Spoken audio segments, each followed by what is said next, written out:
In this video, I'm going to be looking at the new 10th year anniversary update for Star Wars Galaxy of Heroes and giving some of my thoughts on the changes that the developers are currently planning to make in 2 weeks' time.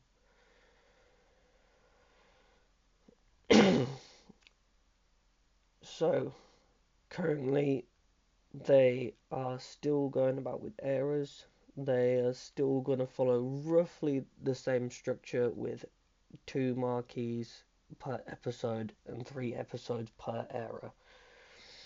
They're going to be adding more content, and they also have said that they may release some non-standard eras or some eras that might not have extra journey guides, but they're going to communicate these when they happen. The episode pass is now going to be available at level 10, so new players are going to be able to get into the episodes earlier, and character quests, which are for when new marquees come out, are going to be available at level 20, and players who are below level 85 are going to get different episode quests, so they're easier to do. Eras are now going to be separate from the base game, and as you can see, their own little area, and they're going to be completely isolated, as they say.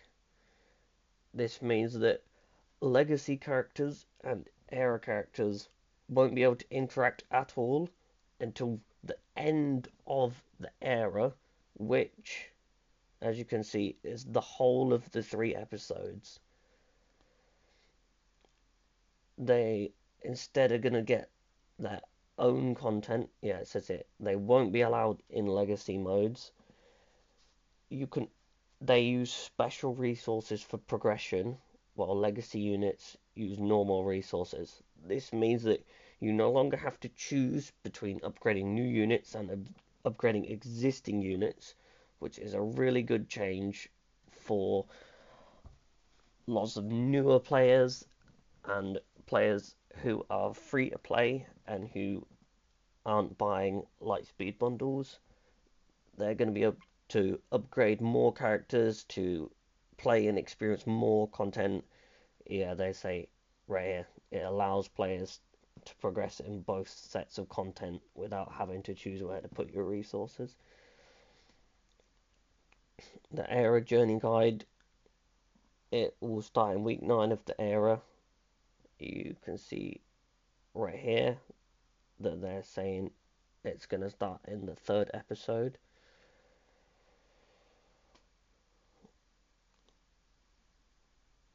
And yeah, when the 5th marquee is released, era journey guides units will be available at level 4, well, at 4 stars to allow players to use them early during the era. The era journey guide will be structured as follows. Tier 1 requires the first 5 era marquees at 4 stars, and era level 45 will unlock the journey guide unit at 4 stars.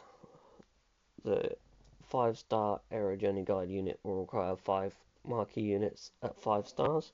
The 6 and 7-star versions of the journey guide unit will become available when the 6th marquee releases and require all 6 at 6 and 7 stars respectively.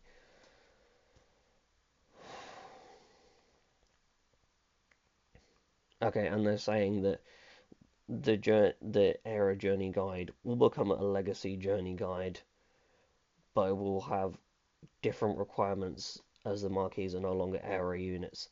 So to start with, it's going to be available for all the area units to go into when they hit certain star levels, and then after that, it's going to become like Balin currently is, and like Jedi Master Window currently is, where they're rotating in and out, and then it will just become permanent as far as we know.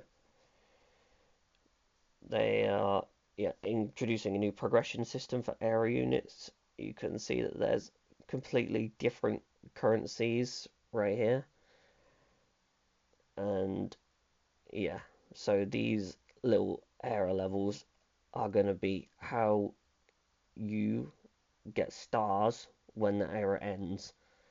So era level 65 is Gear 12 Ability 7, era level 80 Relic 2, era level 95 is going to be Relic 6. So yeah, these are going to be what the era levels correspond to in terms of regular gear. And it's important to make the distinction that this isn't changing the max level of normal characters to level 95. This is only for when they're in the era, and then they will translate to these levels right here. It says you need a variety of era materials which you earn through the Colosseum, through era marquee events, through the era journey guide events, and through episode track milestones or purchase from the store. So they're going to be putting more things in the episode store that are going to be these new currencies that you're going to be able to spend episode points on, so that you're no longer accruing quite so many if you're buying all of the passes. They're now introducing a Colosseum mode, which says right here is going to be the primary place that you're earning Relic 10 materials. And you can see there are new currencies right here. For the bosses, you only get a few battles per day. As it says here, it's a new game mode and the first era mode, which implies that there will be more era modes coming. It starts at player level 10, so it's going to be available early on. The bosses are going to rotate, and the bosses are these ones: the Jotaz, Zepho Tomb Guardians, Dryrax, and Pirate ATST, which are from Mandalorian and from Jedi Fallen Order and Survivor. And you're going to attempt to achieve new high scores each day. They are going to earn one-time rewards and daily leaderboard rewards. So you're going to be competing against other players, and you're also going to be competing to max out the rewards for that boss. You're going to be assigned to an era shard for the Colosseum. It's going to be separate from your squad of Fleet Arena shard. It won't be tied to them, and it won't affect either of them. In each era, you'll be assigned to a new shard, so you won't be stuck in the same era shard. Era challenges, they're going to be like galactic challenges, but they're going to replace them. They're going to last longer, so there's not as much of a crunch to get them done. And the difficulty tiers are going to be balanced around the era units instead of your regular units. And the feats are then going to reflect that. It's going to make it a lot easier to earn episode points, and some of the galactic challenges just were not well balanced or well thought out, and this is going to change that. Yeah, you have a full week to complete them. Adding the Colosseum and managing the era roster obviously adds to the time that you're spending in games, so they're saying that they're trying to reduce the amount of time that you're having to spend doing everything by making sure that the era content in the Colosseum, the high score for your boss persists over the era, so you don't need to keep battling your bosses. Yeah, new era challenges, they're going to be 7 days long to make them less time intensive, and Relic Delta is going to make time spent in conquest and territory battles a lot faster, and they're going to need less micromanaging. They're going to continue to look at adding more battles for the era systems. They're going to look at things for legacy rosters, and they're looking at things that are time intensive and repetitive, and possibly changing them or removing them entirely. the cantina is getting moved about, so you can see the Colosseum front and center, and then campaigns. This is now going to be the new cantina. It's now the campaigns table.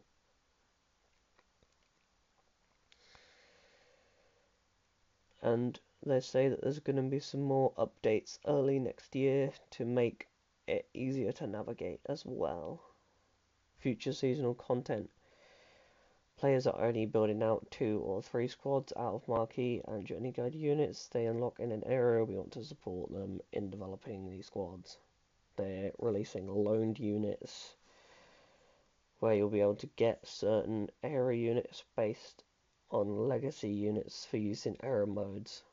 So they're going to add legacy units to era modes to allow you to have a better experience in the era modes, and they plan on bringing a PvP mode in the future, and it needs to be supported by loaned units, but the stats are an issue, and that's why it's not releasing straight away.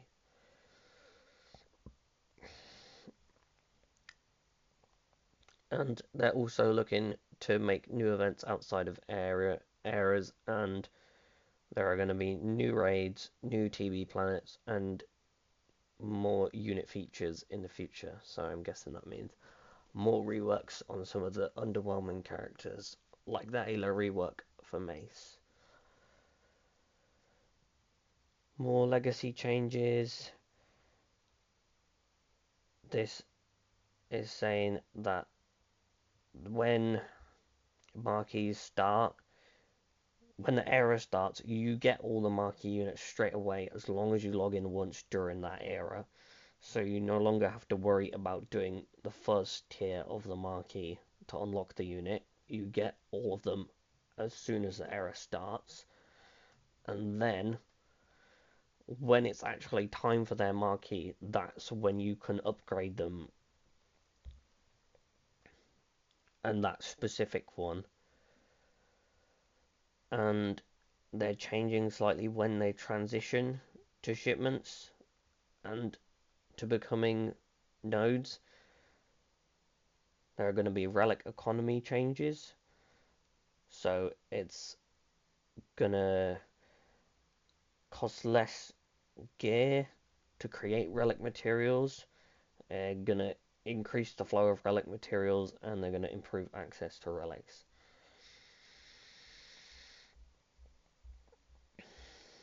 Era rewards are gonna impact older journeys thanks to lightspeed tokens,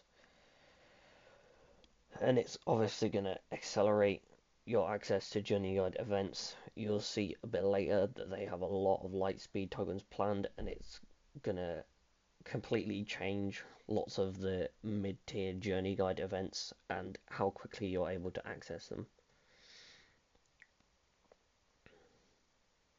Yeah, their goal for eras is to make journey guide access more efficient. They are removing white signal data, chromium transistors, and iridium heatsinks from Relic 9 recipes to make it easier to get Relic 9s and to make you have to spend less materials on Relic 9s. They are now putting white, green, and blue signal data into the salvage boxes on the free episode track, where it was just bits of gear. So you're now going to be able to get signal data from the episode track. Players engaging in eras should be able to complete the episode track always now, because it was a problem back when it was only galactic challenges, because lots of players might not have the right rosters to get enough points, but they're changing the points distribution, which you'll see in a minute as well. The scavengers, you're now going to be able to make aero magnifiers and droid brains. So droid brains are no longer locked behind territory wars. Hurrah. And you're going to be able to make some new signal data, which I believe this is the one that you need for Relic 10. Scavenger and raid shipments are being updated, so now Electrum and Zim cards are going to cost MK2 tokens, and CCBs, Bronzium, Chromium, and Erodiums are going to cost MK1 tokens. This is going to be a game changer for low relics, especially when you finish doing all of the characters in the raid store. It is going to make the income so much better for everyone. They're changing the rarity requirements again. Relic 4 is now going down to 5 stars from 6 stars. Relic 5 is going down to 6 stars from 7 stars. And now Relic 6 is going to be requiring 7 stars. This means that you can do the R5 journeys like GI, Afra, Jar Jar, New Mace with characters that are only 6 stars. That saves so much time. It's going to save you months on having to farm for those last 100 shards.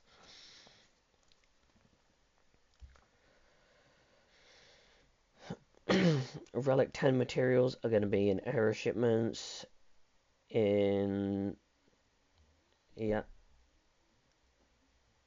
introducing Relic Delta. They've finally decided what the damage modifiers are going to be after all the playtesting. So obviously no relic difference, there's no changes, and one relic difference, so R8 punching up to R9 is going to be a 5% damage difference from those R9 tunes dealing into your R8 ones. So then 10% for 2, 33% for 3. This is going to basically establish like a new kind of R5 point where everyone just pushes the tunes to that point and then leaves them around R6 and R7 against R9 and R10 tunes, where the damage that you're receiving from the higher relic tunes isn't too much to disrupt your squad's performance. But then when you're getting 12-5 relic difference of R5 versus R10 tunes, they're going to be taking 150% damage. So except for turn meter teams like Troopers, they are going to have some serious issues. And also conversely, your characters are going to be dealing less damage to those tunes as well. So it is going to kind of adjust the relic meta to make people go back and revisit characters that they've quote unquote finished. And also it's going to be coming to Conquest after the Stranger's Conquest is done as well. Yeah. The episode track is getting some updates. So Relic 1 to 5 materials, GC episode points getting transferred into the eras. Free episode quests are going to give you 5k now. Episode quests requiring the episode pass are going to give you 7k, and the like mini like achievement quests for doing so many episode quests are going up to 11k. Your daily quests are losing 50 each, but the amount you get from completing them all is going up. So you are now getting 4k episode points a day.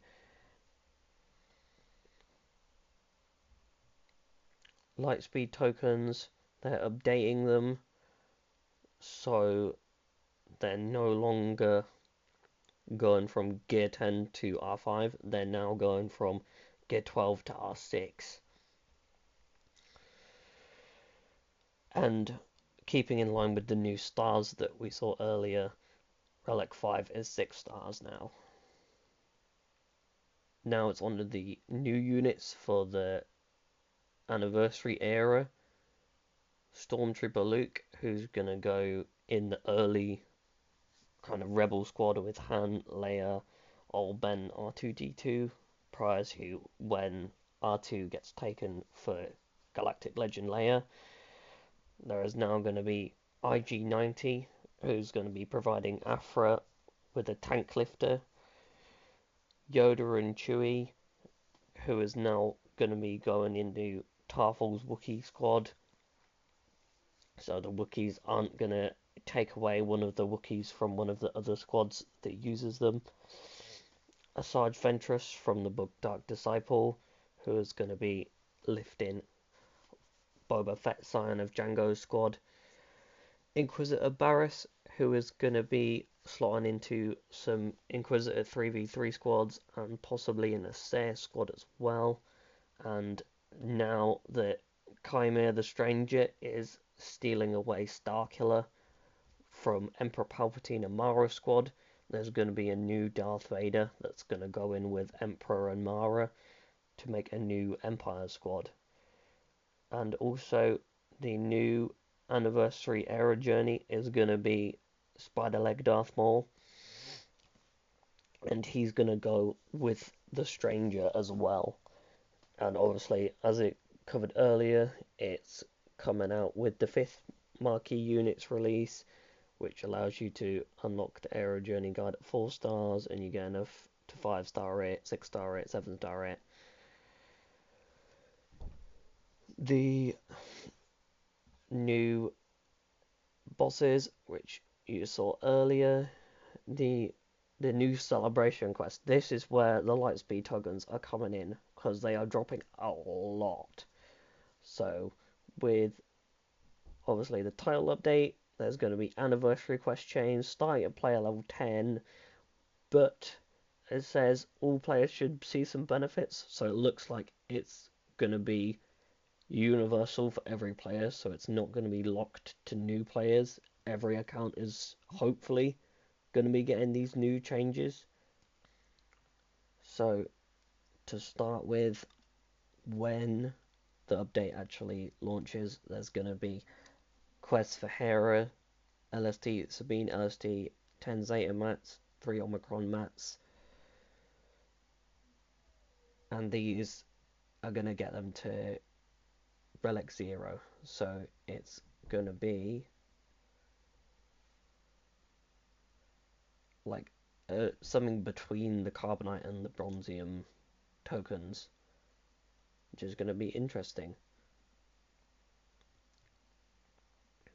And then in December, there's going to be one for Ezra Chopper, 10 Zeta mats, 3 Omicron mats, and one that requires you to do both those. And there's a Rex one, any use Rebel one, and Emperor Palpatine one that requires you to have...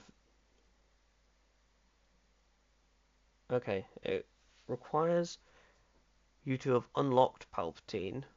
It doesn't grant the star upgrades, but the other upgrades are all the same. So you're still going to have to 7-star Palpatine, but this will Relic 0 him. That is going to be massive for lots of new players. Then, halfway through December, you're going to get Ahsoka, Anakin, more Relic and more Zeta and Omicron mats, Mace, Shakti, Beck. Oh, and this one is again for finishing those 2 quest chains in December. Beck, Random Jedi, Grandmaster Yoda. It's going to be the same as the Palpatine one, where it's going to be upgrading him to Relic 0, but you're still going to have to do the stars yourself. There are Inquisitor ones, which again is going to be a game changer, especially with Barriss also coming out. It's going to get people up to Grand Inquisitor straight away. However, he is not a very nice journey guide to do. It is definitely something that you want to watch out for and that you want to start getting some good mods for if you don't already have him, and these LSTs in January are going to boost you up to him. So 8th brother, 9th brother, 5th brother, 7th sister, 2nd sister, that's everyone for GI. Zetas, Omicrons, random Empire R2-D2. This one is for CLS. There's Leia, Luke, Obi-Wan, Stormtrooper Han, and then CLS. That's in February. And then there's also going to do Admiral Akbar and a random droid. Then they're doing Bounty Hunters in March. Boba, Bosk, IG-88, Dengar, Fennec, random Bounty Hunter. That's going to get you Chewbacca's LST as well. That is going to be incredibly helpful for any new players starting after this update happens who want to go in for exec. They can focus on something else until March, and then this gets them like halfway there, including with the Empire one that you could use on Admiral Piet. Then it's Mandalorian in April, so it's one for the normal Mandalorian, not Beskar Mandalorian, Cara Dune, IG-11, Queel, Grief Karga, a random Mandalorian character LST, and Mandalorian Beskar Armour, and then that's going to be the last one. That Mandalorian LST is probably a fair idea to use it on someone like Armour, who's very useful in lots of different places. She boosts Sith Eternal Emperor or Kylo. If you add in Daka, Zombie, and Thrawn, you can get 3 stacks, so you can beat Jedi Master Kenobi, for example, with Sith Eternal Emperor. It's definitely something worth sticking around for and getting, even if it's going to take until April. And now they're kind of explaining lots of their reasons behind the design decisions that they're making in the release. So they want to kind of make everything the same for all players. So you're no longer having to divide your focuses if you're only starting or partway through the game, if you're not in that in-game content. And so this is obviously why they're choosing to isolate the seasonal play, to kind of keep everyone on a level playing field, as it were. They want to make them more fun, and they want to make the new marquee units usable in the content immediately, and that shapes their new era leveling system and the introduction of the Colosseum. So that's keeping the boss encounters simple while also making it challenging and something that's meaningful to play. They want to tell a Star Wars story, and so this is shifting the way that they're operating and running the game to better tell more stories in the future. So this is a really good indication for their attitude towards the future of the game, and adding more content, and it being more story driven, and also helping with the efficiency of player progress, the introductions with lightspeed tokens already, new Relic 10 materials, the era currency, more of it being in the shop to allow you to better decide what you want to do, and obviously these things that happen outside of the era, allowing you to keep doing journey guides and territory battles and upgrading your raid and your PvP. And yeah, that's kind of an understanding of why they're making these changes, and to help progress with existing goals, as well as things that you want to get out of the new content that they're adding. And so lots of these changes are really interesting, and especially the lightspeed tokens for newer accounts to get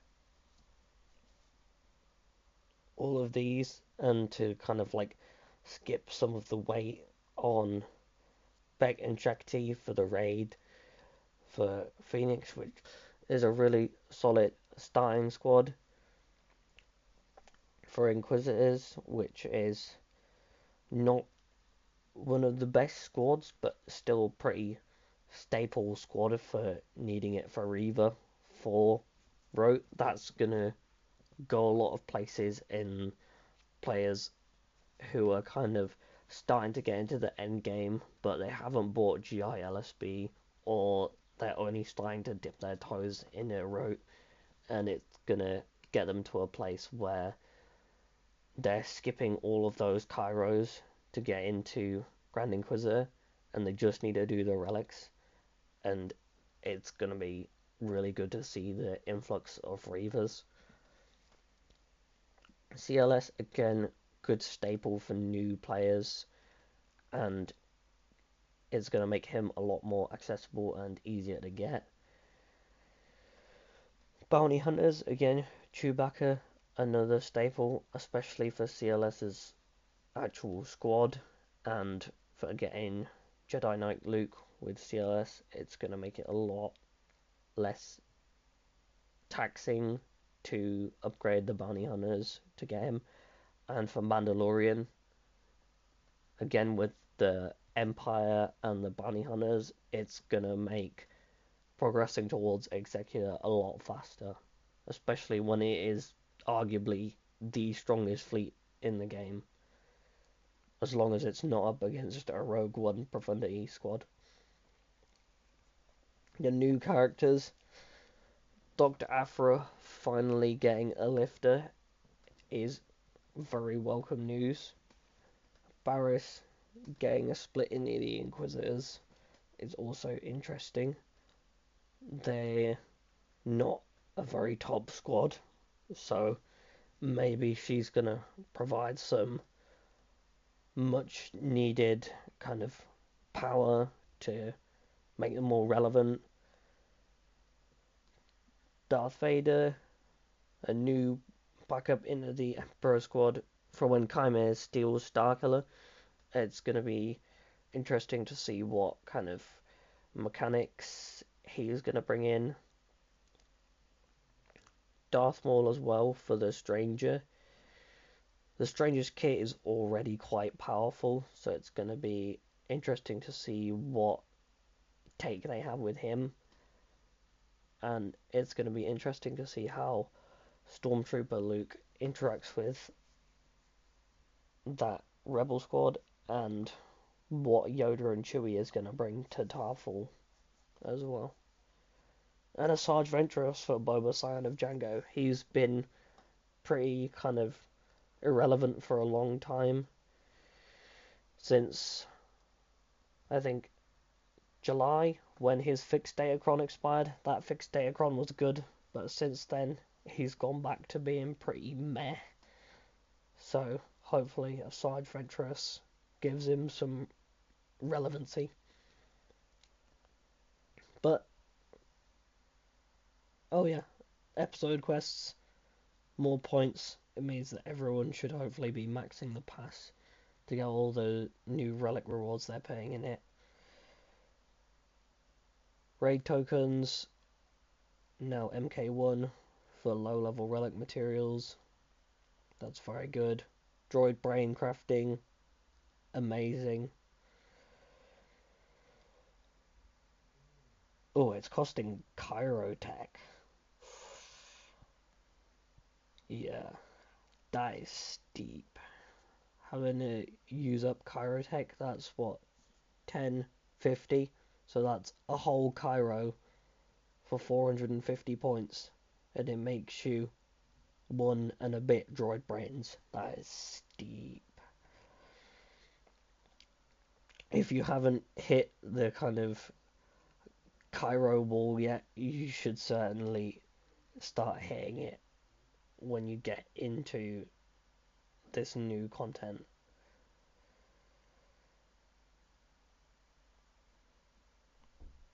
yeah, the Colosseum will be interesting as well. Be interesting to see how all of the new characters work into it, what kind of scores they start getting at base levels, upgraded levels, how easy it is to get all this currency to upgrade the new units, because they're going to have a completely new leveling system. But that's about it really for the new units.